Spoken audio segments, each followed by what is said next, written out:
Shop the Plato's Closet Black Friday event in North Charleston and West Ashley and let the deals begin. You know Plato's Closet always has a huge selection of trendy recycled styles at amazing prices, but Black Friday deals are different. They're better. We've been holding back some of our best inventory, and you won't want to miss our Black Friday event. Save on gently used styles from Patagonia, Lululemon, Lily Pulitzer, and hundreds of popular brands. Plato's Closet is ready to let the Black Friday deals begin. Plato's Closet, located in West Ashley on Sam Rittenberg Boulevard and North Charleston on Rivers Avenue. Hey folks, thanks for joining me. I'm in my old space because I don't really do these intros. I just feel like I have nothing to say, but podcasts should really have an intro. I should really be setting this up. I know that, but I'm not doing that. I just like to go right into my interviews. So it's not really fair though to just go into it, as I'm starting to realize. I wish I even had a theme song. I don't even want to get into music because there's so much music rights issues that are going on. Just here's the intro. It's very simple. I'll probably get maybe a little bit more sophisticated because I really enjoy doing this and I want to keep doing this. Today, my guest is Shea Boynton from the band called the Barlow, and they are based out of Denver, Colorado. And you would think, okay, yeah, this is a Southern rock band. They're a Southern rock band. You think they'd be based out of here in the Atlanta, Georgia area, but it's pretty big out there in the Denver area. They tour regionally throughout Colorado, Oklahoma, and Texas. And these guys keep pretty busy. They're pretty much a weekend band. All of them are married, and I guess they all have kids, as we were talking about in this interview. So it was a lot of fun. And they have a great new release called New Year Old Me. And great tracks on there, really guitar driven, very energetic songs. So it's not like your typical modern day Nashville type music. So we had a great time, and just keep listening. We refer a lot to this crazy hot summer. So enjoy. To you, good morning, Colorado. So now you're on mountain time. Is it 9 a.m. there? Yes, sir. How's it going up there? You've been having a hot summer too, like all of us? Oh yeah, it's been brutal. Yeah, all over. You can't get away. I don't know where you go to beat this heat. It's been just absolutely brutal. Every summer here in Atlanta, the humidity is just insane, and it's just worse this year. So, absolutely. The South. Yeah. I mean, you're gonna expect it every year, but yeah, where you are, I mean, you can get hot, but it doesn't last as long. It's hot, but it's dry heat. Yeah, that is a big difference. I'll tell you, I go out running in the morning and the humidity just is a killer. But if it's dry, like it was maybe about 2 months ago, it's a big difference, even if it was warm. Absolutely. Yeah, and it's a Rocky Mountain High. So you grew up in that area? Yeah. Very cool. Are we kicking off? Yeah, absolutely. Gotcha. Yeah, it's free form. This is jazz, so I'd like to start recording intros for this thing too, but it's like I don't know if I have much of a life to say very much before all this. So yeah, I should do that. No, I grew up here more or less. I'm actually originally from Maine. Oh, cool. And I moved out here as a kid in 91. And parents split up. Dad went back to the Northeast. My mom stayed. I kind of bounced back and forth in between here and there. I counted it up one day. I think I went to like 7 or 8 different schools, something like that. We moved a lot. And sometimes that's an advantage though. Like I grew up, I just stayed in the same schools and I felt kind of sheltered, but that probably get you to get out of your comfort zone. Yeah. I mean, you make friends quick, right? Yeah. And you never meet a stranger, I guess.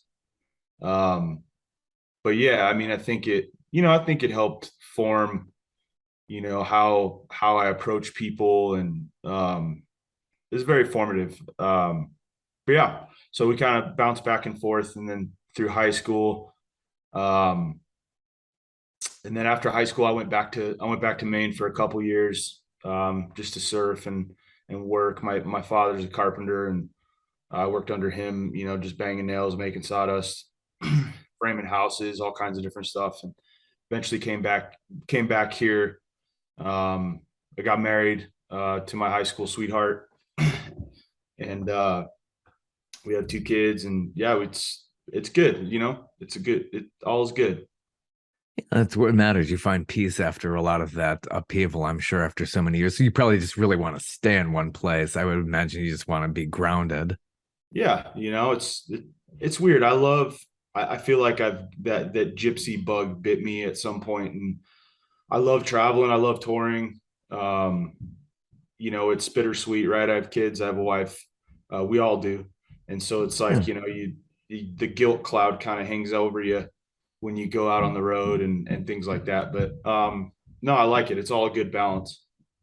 Yeah, that's nice. That's really nice. So growing up, how did you fall in love with music?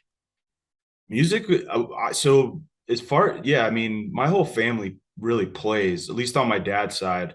My brothers play. My older brother's a phenomenal bass player. Um, my brothers play, my cousins play, my dad plays, my grandfather played. My grandfather was a jazz musician. And so it's just, it's one of those things we grew up doing it. There was always guitars around the house. My dad at one point had a small, studio in his wood shop, drums and guitars and all that stuff, and you spend enough time in the woods and it's like the old saying, you hang out in a barber shop long enough, you're bound to get a haircut, right? Oh yeah, yeah, yeah. So, Exactly. you're hanging out in the woods with really nothing to do with all these instruments around. It really was a way to pass the time.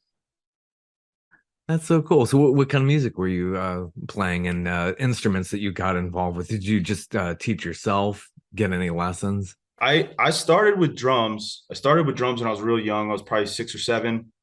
And right, I mean, that's the go-to, right? It's how you get all your energy out.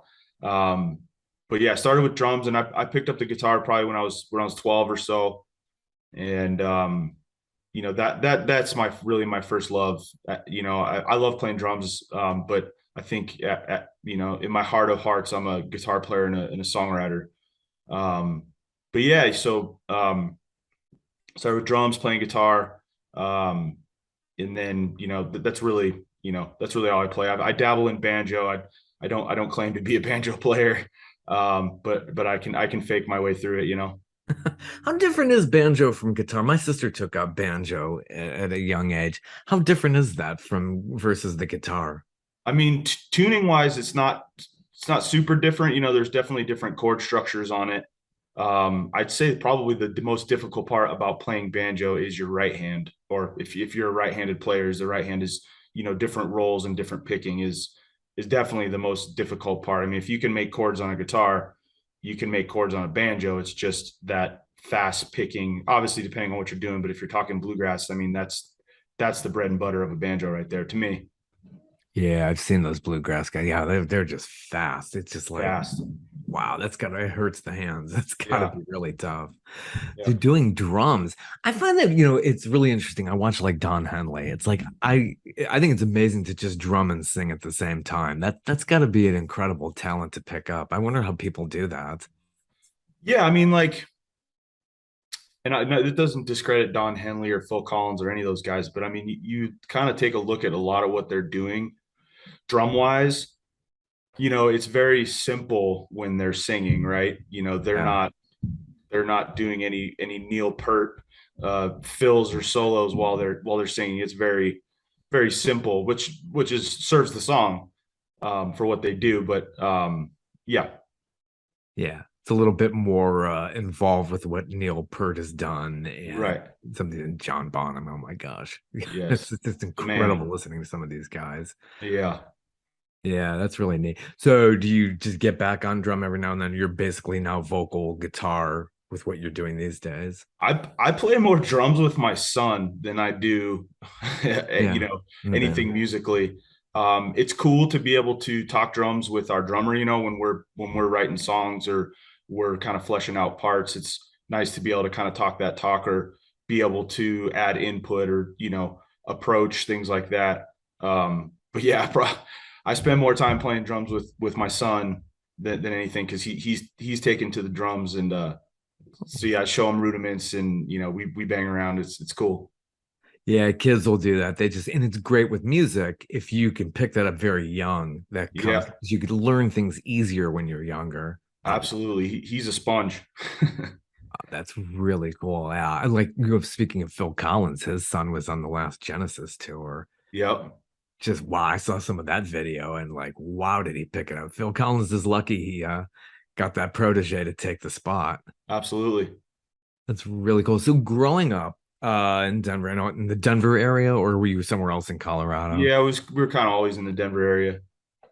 Yeah, there's a lot of talent up there too. So who were you listening to growing up? I mean, early on, my dad listened to a lot of classic rock. He wasn't really a country guy. So a lot of Billy Joel, Elton John, Allman Brothers, all the usual suspects, right? Yeah. Eventually, Mine too.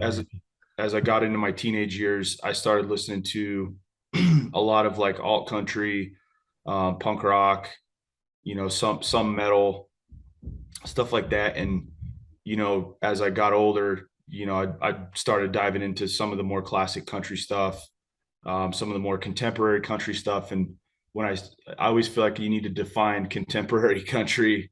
To me, contemporary country is a lot of the music that's not on the radio. Um, that's just not my thing. But Turnpike Troubadours, Randy Rogers, Jason Boland, um, you know, Flatland Cavalry, Mike and the Moon Pies, all that good stuff. Um, and then of course the classics, all the Willie Whalen, Merle, Johnny Paycheck. Um, I like all that stuff too. Yeah, you got to seek that all out now. Like you can online, obviously through Right. Spotify. It's so segmented now. You do these specific searches because you're not going to get that on the terrestrial or, I mean, you got to really search for it probably on Sirius and places like that. So it's got to be really tough. Yeah, I mean it's out there. You talk a bit about a band like Turnpike Troubadours or Cody Jinks. They've done great things for independent artists, and I think they've kicked down a lot of doors. And recently Cody Jinks had announced that he was going to send one of his, I think it's like a 7-year-old song. It was off, many albums ago, and he's sending it to country radio just as kind of a middle finger to the industry. A good song is a good song, and Yeah. it would be nice to see more of that stuff, played and exposed. Totally, totally. So when you were growing up and everything, what was your first band? Did you start as with a band or did you go solo? I've done some solo stuff. It was never really my scene. I like loud guitars and drums and a band and a venue and just that environment more. But yeah, I played in punk rock bands and um, I had another kind of country project maybe 10 years ago now. Um, so yeah, I've just always played. Like I took a few years off and it just always felt like something was missing, like that creative outlet. I was still writing songs, but like not having that collaboration and the camaraderie, of just playing music, being in a band. So yeah, I've just always, it's always been a constant in my life is just playing. I love it. Very cool. Yeah. So you had a number of bands that led to now it's called the Barlow. The Barlow, yeah, yeah. I mean, I'm in my mid 30s now, and some guys, exactly what they want to do in their 20s, and they go and do it. And I was just kind of always like, I don't think experimental is the right word, but I was just kind of always searching for that thing that I do that, you know, is, is my way of expression. But it's just, I think now it's kind of, you know, it's kind of cemented itself like that. This is just how I write. This is what I like to do. It's the genres that I want to play. I don't know. I feel like it's kind of all led up to this. Yeah. Yeah, it really has. So the recording catalog with the Barlow, how long have you all been together and how did you form?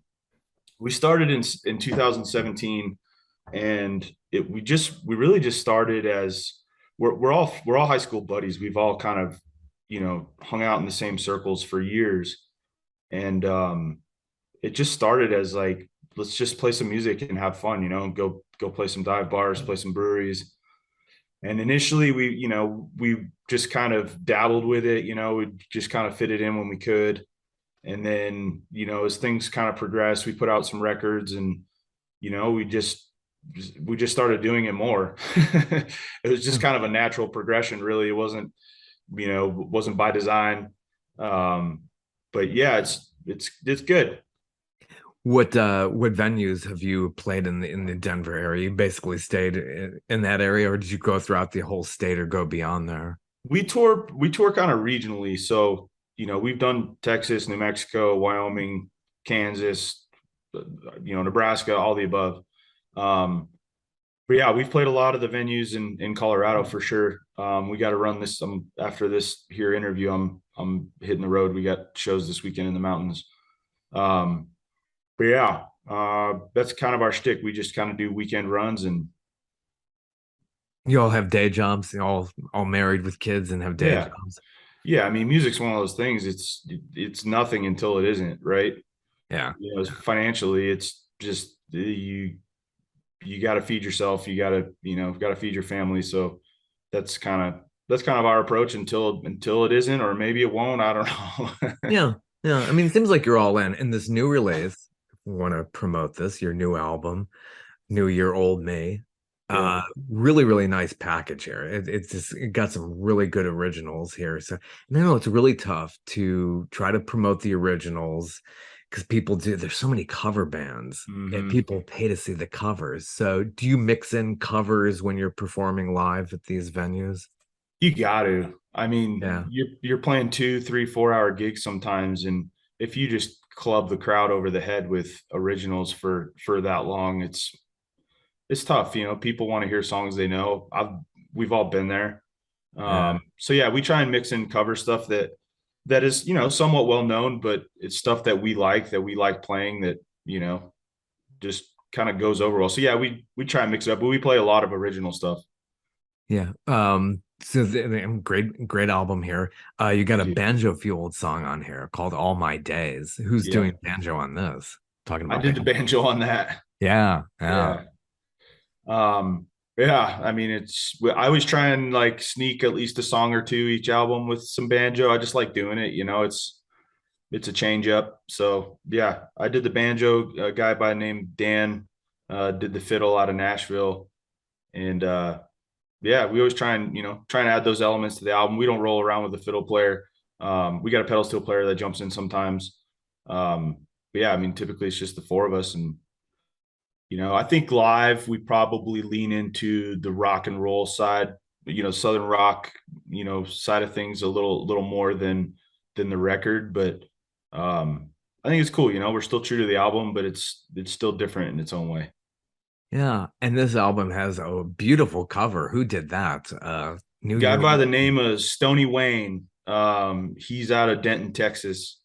And yeah, we linked up on social media, and I loved his artwork. And he I don't know if he was just kind of getting started with his graphics design stuff, but um I don't think he had done like a full album package, and he killed it. I mean, he did a great job. Like, I love the artwork.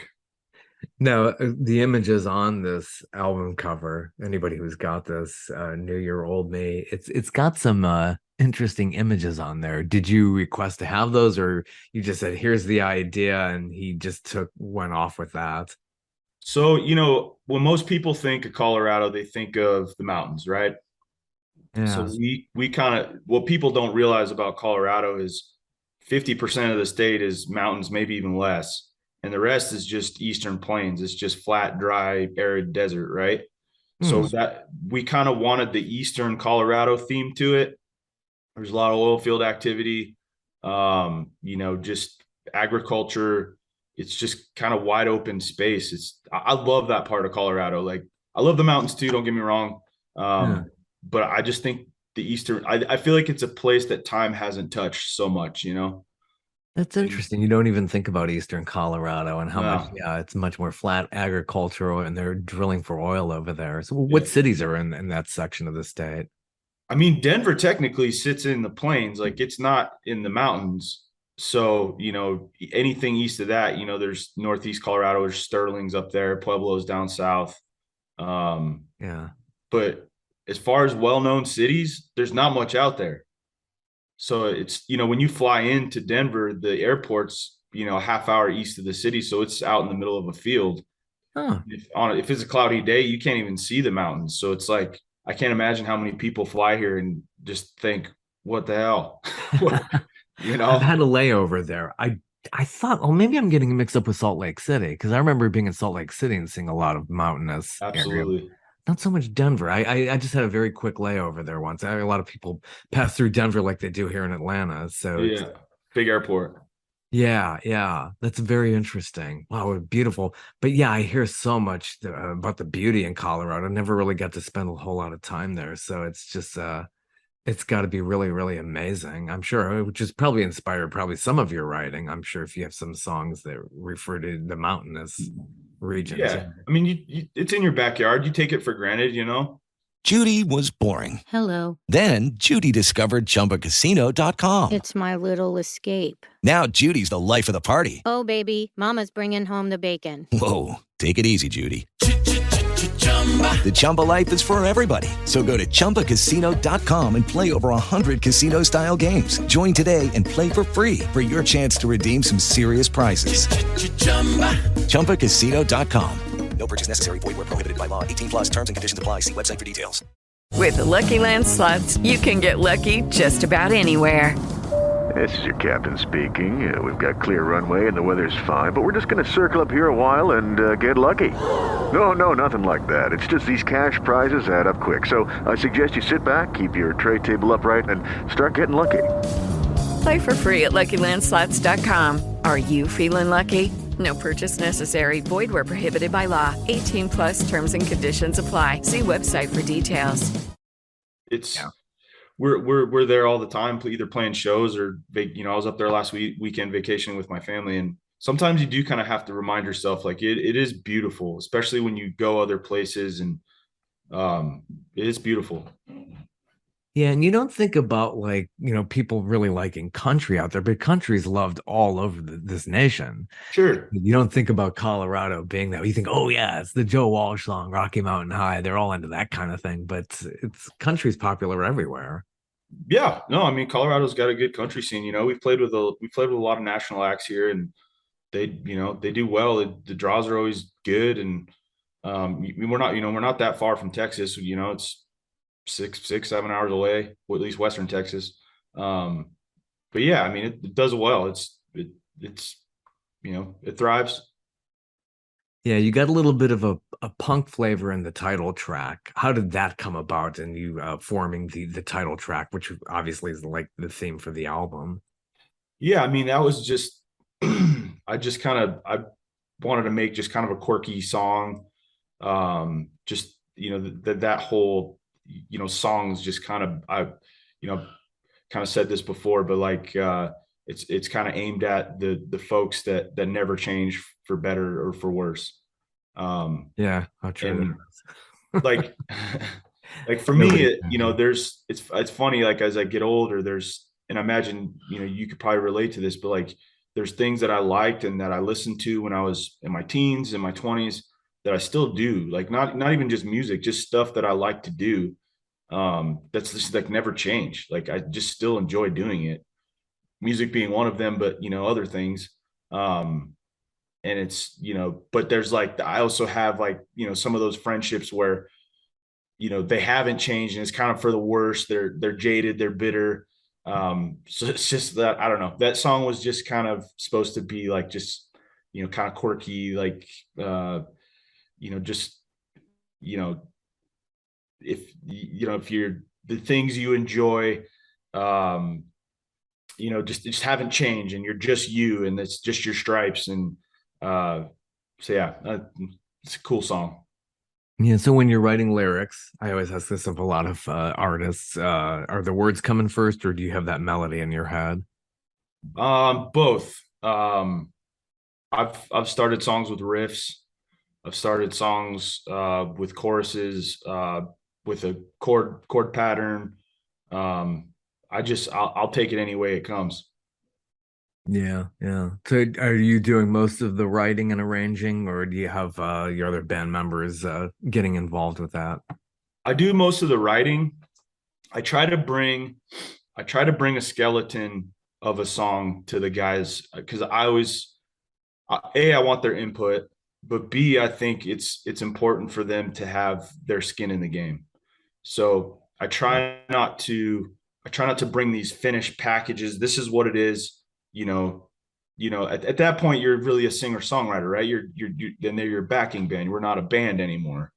So I like to bring that, hey, I got the verses, I got the choruses, I might have a bridge or I might have a little riff, but let's structure this thing out.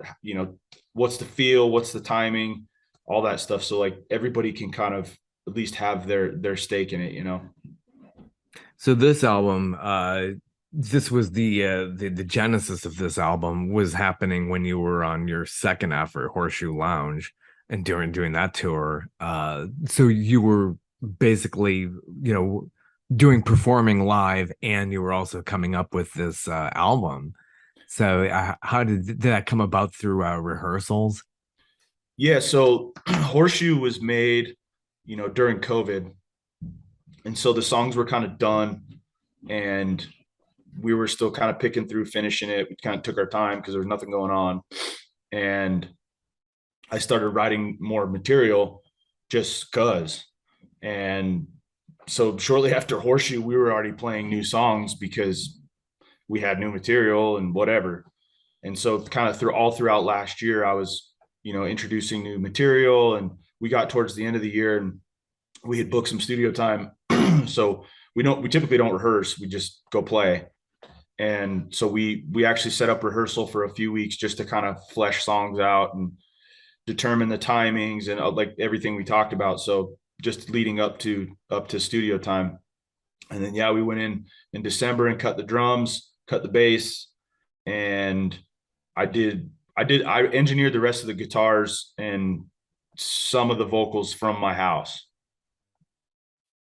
That's really cool. That's really, really cool. So putting this together, did you went to a studio called Three Studios?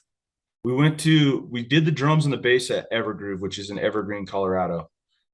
And then I cut some of the vocals over at a buddy's house just because it's easier to have somebody else run the computer and engineer while I'm just trying to perform. And then all the harmonies, electric guitars, auxiliary stuff, yada yada yada. We did all that from my house, which I like doing because there's no pressure, right? Oh yeah. Hey, let's spend an hour jacking with this guitar tone, and we didn't lose $100, Yeah. or let's try this, let's try that, and it's really just our time. So, yeah, it was cool. Yeah, and putting it together, did you have a pretty good mixer, and did you work with files? Did people have to exchange files and things like that to send it in and mix it all together? Yeah, so at the end we had Evergroove mix it. It's not my expertise. Right. So yeah, we kick all the files to Brad is his name, and send him all the files. He mixes and masters it, and that was that. And we start with the publicity train and start doing promo stuff and interviews and all that good stuff to get it out there. Yeah. So how long has this new effort been out now? It came out June 24th, so month and a half. Pretty much hot off the presses. So that's good. Yeah, that's we're really proud of it, man. It's a fun record to play, and I think people are listening to it, which is all you want, right? I mean, you just want people to connect with it. It's all the other stuff's cool, but like at the end of the day, it's just really, and it's always interesting to see, like, in your mind, you're always like, well, this song's probably, not necessarily a hit, but this might be the favorite. And it's always weird to see like how that shakes out because it never goes the way you think. Yeah, that's what I understand from a lot of artists, though, when they're putting together any kind of a project, they don't know what's going to be the hit. That's the A&R person's responsibility. It's like you don't pick what's going to be a single and get played. Right. Here's the package. I'm delivering this to the record company. I mean, we're an independent band. We are the A&R, but yeah, exactly. We're like, well, this song will probably be it's the most catchiest or the one that's gonna catch on the most. And it's never that way. It's just Yeah. never is.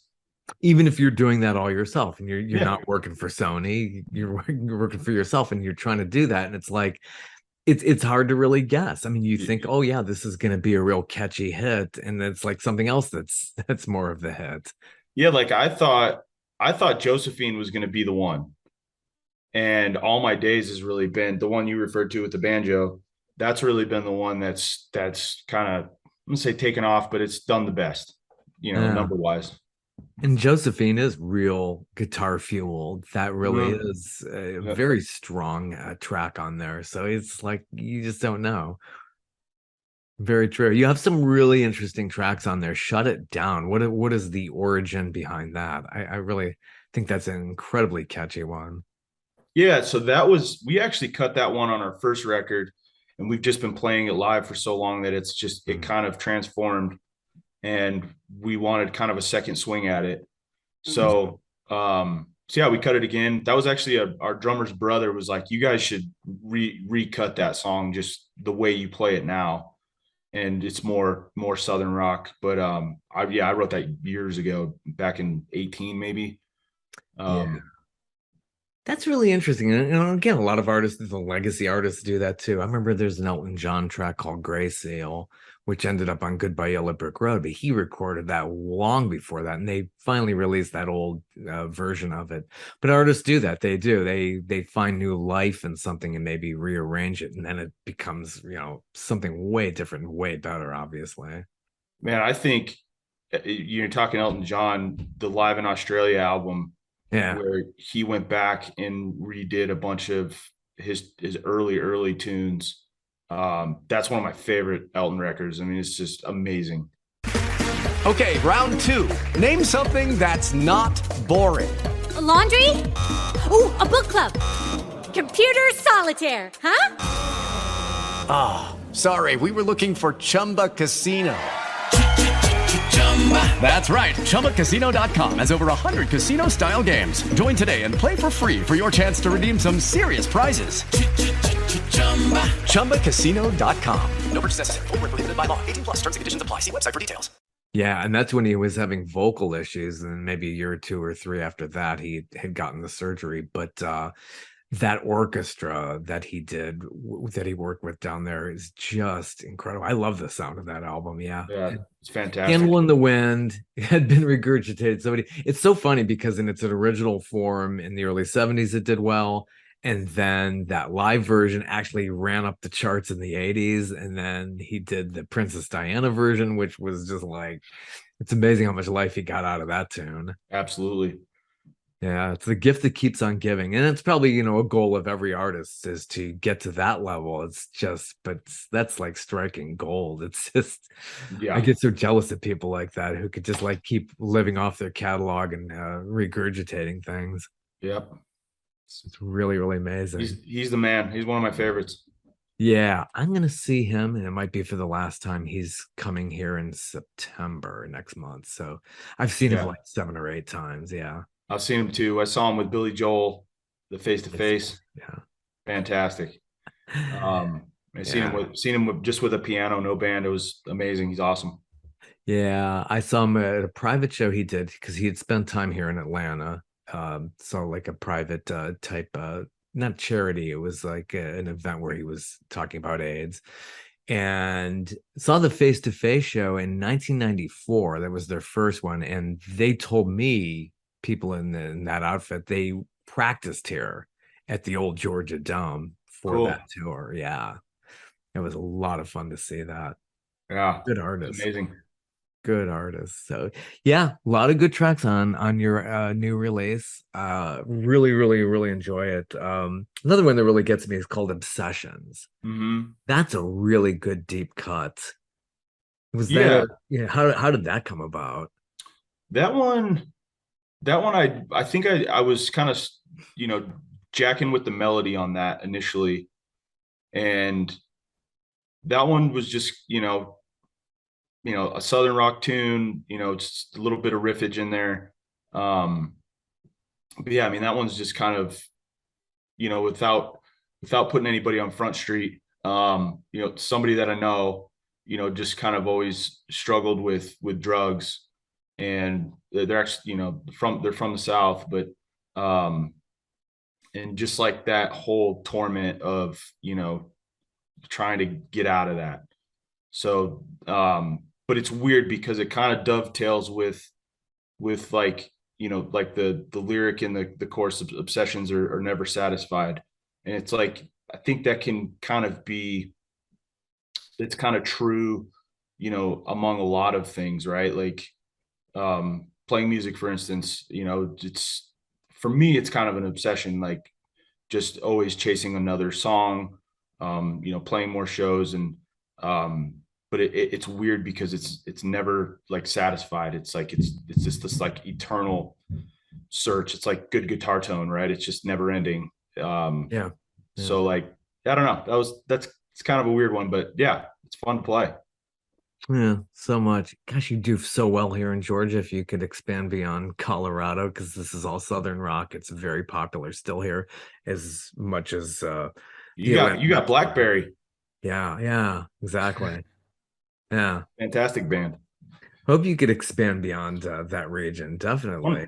One of these days. Yeah.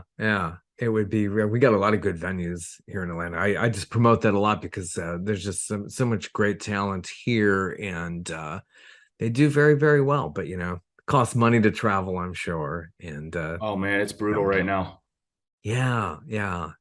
Just getting back. So yeah, I mean, just trying to get out of the whole COVID thing. How is that? I mean, you obviously didn't perform for a while, so that must have felt a little weird trying to get back up on the horse.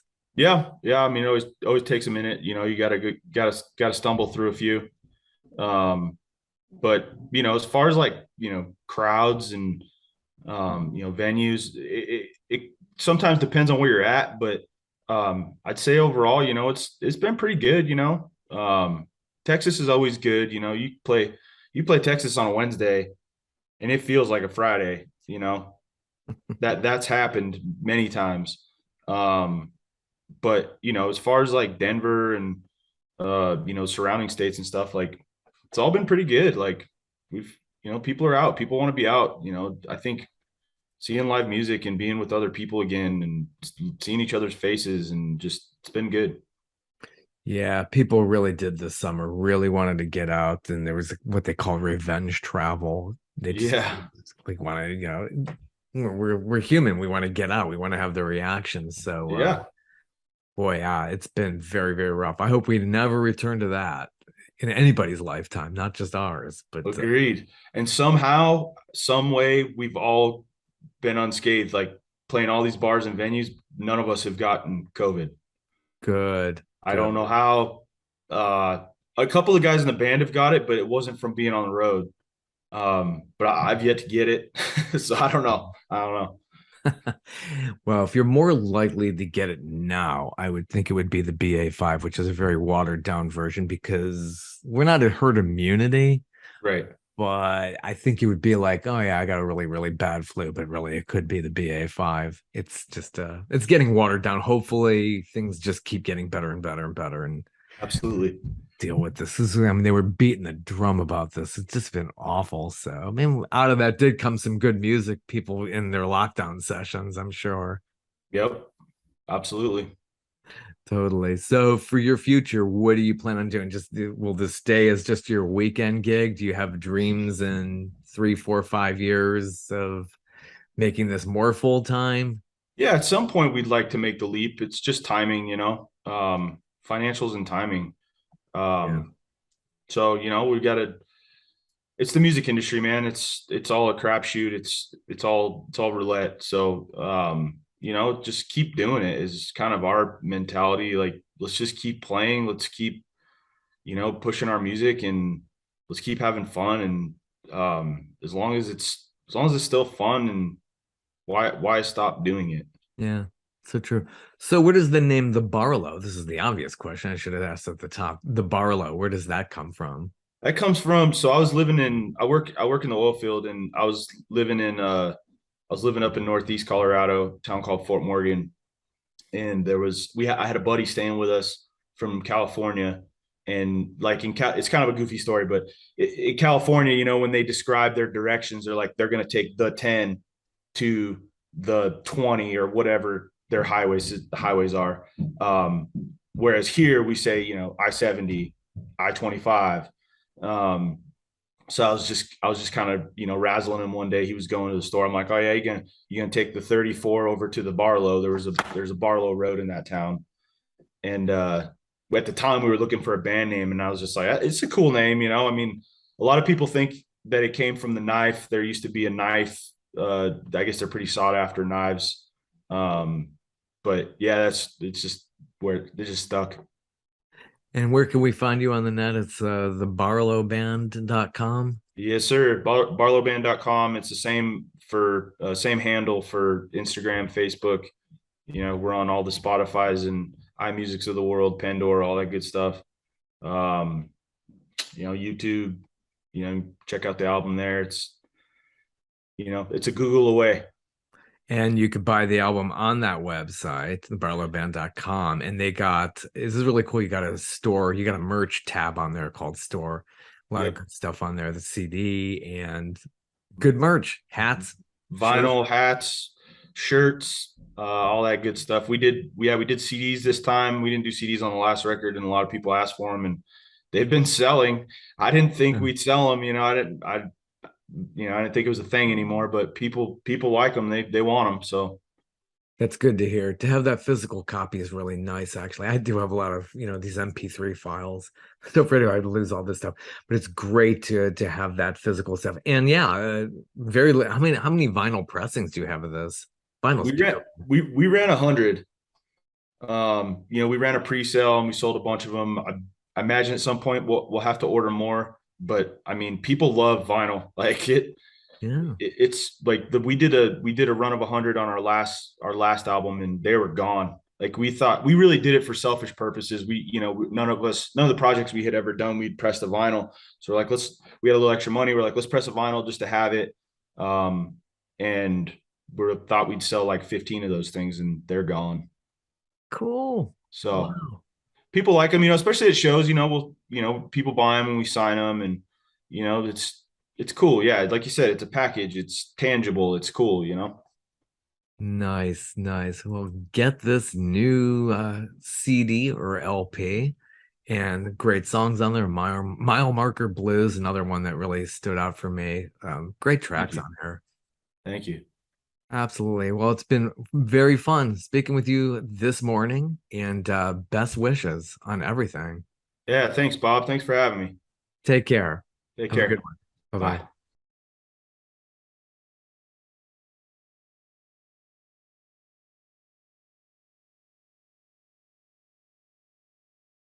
Judy was boring. Hello. Then Judy discovered ChumbaCasino.com. It's my little escape. Now Judy's the life of the party. Oh, baby, mama's bringing home the bacon. Whoa, take it easy, Judy. The Chumba life is for everybody. So go to ChumbaCasino.com and play over 100 casino-style games. Join today and play for free for your chance to redeem some serious prizes. ChumbaCasino.com. No purchase necessary. Void where prohibited by law. 18+ terms and conditions apply. See website for details.